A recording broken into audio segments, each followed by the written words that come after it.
meal prep. It can make your week super easy, and this is one of my go-to kind of like vegetable preps that I do for meal prep that I enjoy at home, so hopefully you will too.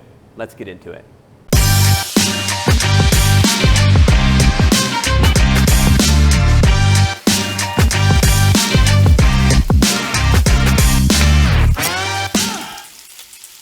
So in this meal prep video of just about like roasting some vegetables, it's super easy to do. But also what I like you to know about this one is you can mix and match or put it all together. And so that's kind of one of my styles of meal prep. In my fridge, a lot of times there's a lot of like individual items that are made, and some days I mix these two items together, and sometimes I mix these two together.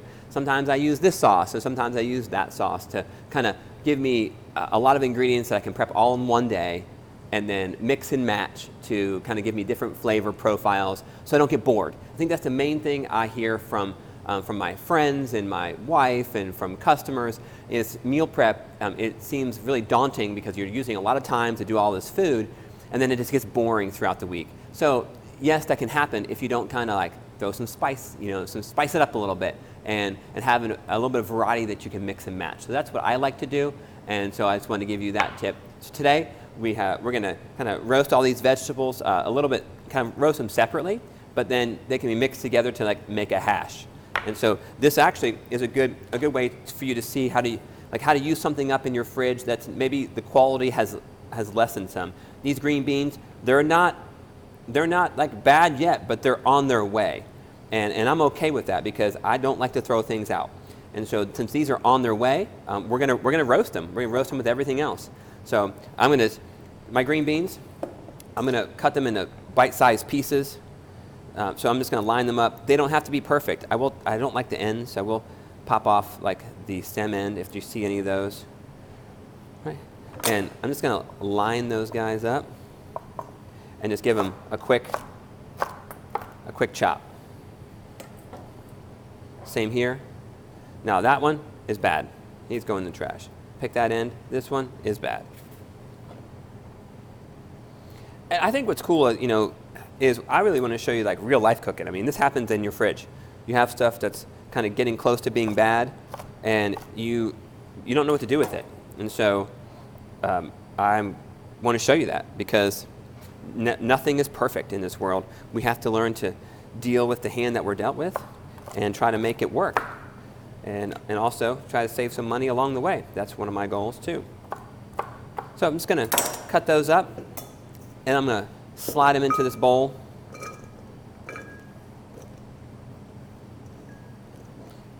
I'm going to put a little salt on them, a little pepper on them. Of course, you could add other things, like if you like different flavors, you could add some garlic powder or some oregano or some basil, or you could add herbs to it, whatever you like. For this one, you might want herbs, like dry herbs, if you're doing like oregano and basil, or you would want, if you're doing fresh herbs, something that can take the heat, like fresh thyme or fresh rosemary, something like that. And so they're going to go on there. Again, spread them out.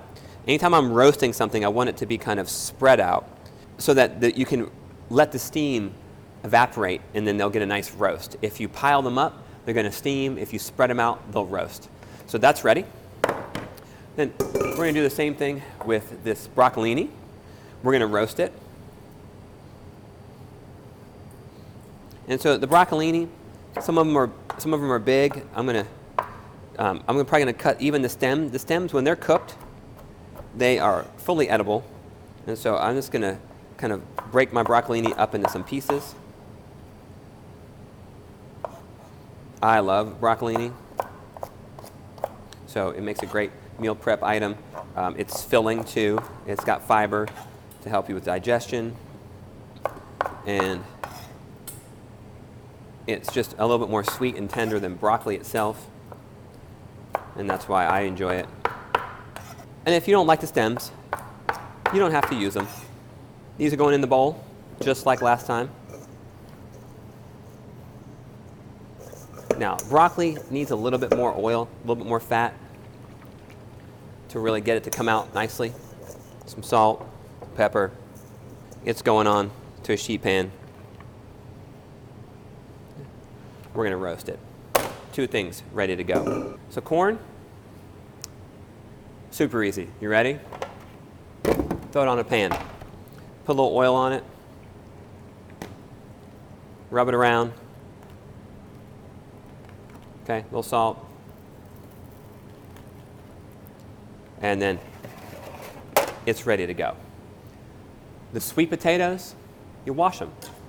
I washed them earlier. And then I'm leaving the skins on. If you don't like the skins, peel them. Again, it's your kitchen.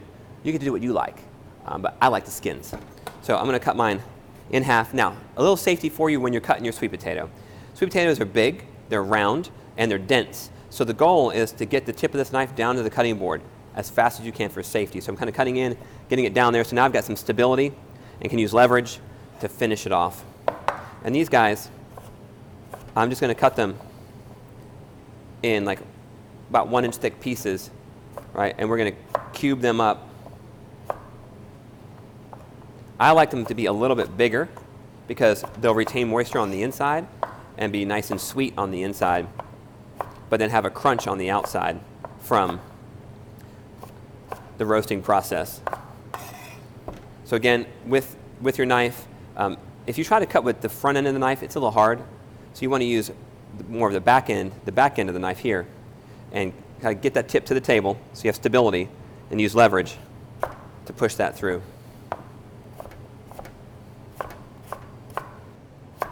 There will be some big and small pieces. You really can't avoid that unless you want to have a lot of waste.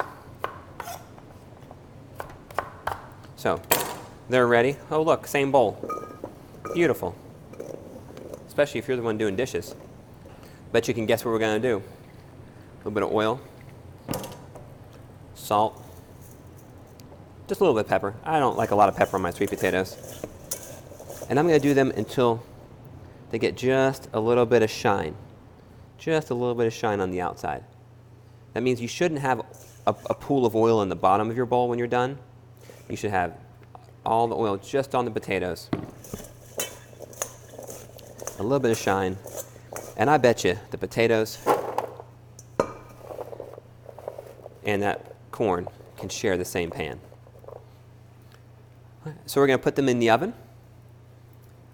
I'm going to put them in a high temp oven, like at least 400, but today I'm doing 425. You could do them a little bit lower in temperature, but I like my potatoes roasted hot, and so that you get some crispy on the outside, and then you have that sweet, soft center, and that's what I'm looking for. And so I am excited because I can do this all in one oven if I want to. I've got 4 racks for all of my ovens. So great kitchen tip, just go on Amazon or online somewhere and find the oven racks that fit your oven and buy a couple extra. And so your oven comes with 2, but if you get like 3 or 4, then you can cook things a whole lot faster and a whole lot more at one time. So these are going in my hot oven right here. I've got 3 racks in there now, and I've got spot for 3.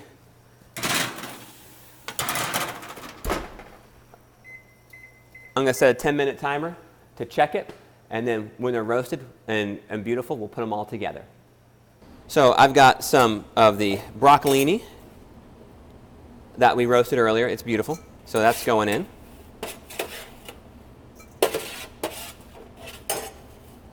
Got some green beans. Those came out beautifully. They're even a little bit crispy. That's good stuff. Then we've got some sweet potato.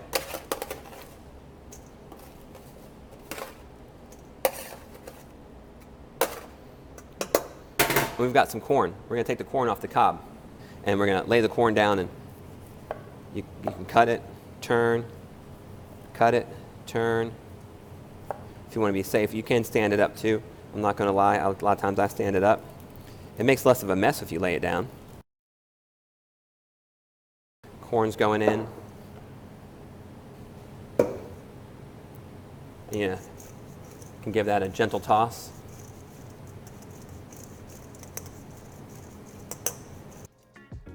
We're going to add some of our hash. And then we are going to take some of our beautiful salt roasted chicken over the top. We have a great meal that's actually very healthy for you. especially if you took the skin off the chicken. Everything else is pretty healthy for you, and will have a lot of packed flavor with not a ton of like extra fat and things that'll make it unhealthy. But anyways, it's a great meal. It's one of my go-tos, and so thanks for cooking, and let's do this again soon.